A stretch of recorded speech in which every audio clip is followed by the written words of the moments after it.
त्यो जहाँ कप्लो पकड बक्का कहिले खेलेको नहीं त्यसो कट्नु नै माथि कट्नुपर्छ माथि तल गर्छ कसैको कटेर है यो घर त जानै लागिसक्यो नि त डेन्जर भयो यो घरलाई यतिसम्म आइसक्यो अनि अघि त पसेको थियो यहाँनिर यता बाढी गएको डेन्जर भएको छ यो घर डेन्जर एकदम अङ्कल अघि पसेको थियो पानी यहाँनिर बसेको थियो त नि यति बेला पानी गएको हो त्यस्तो बाढीको पानी त यो अलिअलि जमेको छ नि त पानी पनि अहिले पनि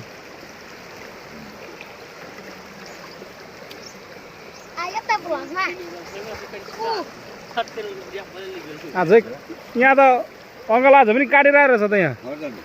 ओ भग भग भइरहेको नजा भन्छु त जानेर नजा कोही पस्दैन नि फेरि यहाँ पनि त अहिले पनि यति काटिरहेको छ अनि यहाँ मोमोमा राम्रो कुरा पाइन्छ आफ्नो पनि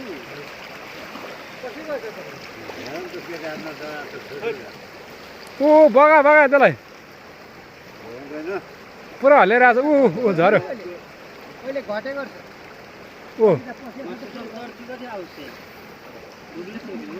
यो घरलाई चाहिँ एकदम डेन्जर छ है डेन्जर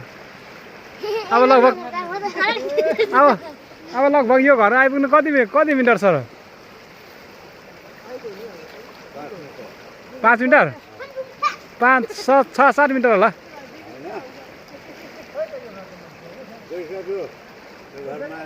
अङ्कल यहाँ आउनु न तपाईँ आउनु न यहाँनिर एक दुई शब्द दिनु न मेरो भ्लगमा यता बस्नु यता अनि यो त एकदमै डेन्जर भयो नि त अङ्कल पुरै डेन्जर नि अब यो 5 मिटर मात्रै छ घर काट्नलाई अनि त होइन अब भोलालाई निरीक्षण गर्दैन सरकारले के गर्छ अब यो हेर्न यो खोला पुरै यतै हानिएको छैन उता जाने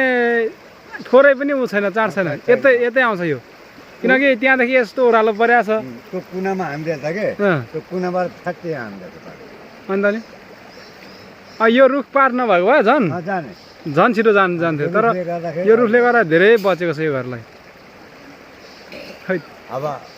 भोलिसम्ममा के हुने हो के हुने आज पनि पानी पर्ने मेलो पानी आज पनि यस्तो छ पानी पर्ने अवस्थामै छ यो खालको यता झन् साह्रै पानी पर्नु लाग्छ अझै अनि गाह्रो छ यतातिर घरै घर छ है हेर्नुहोस् यहाँनिर यस्तो छ है अब यो यस्तो छ अब यो अहिले पनि अब हल्लिरहेछ है भग झरिरहेछ अहिले पनि ल है ल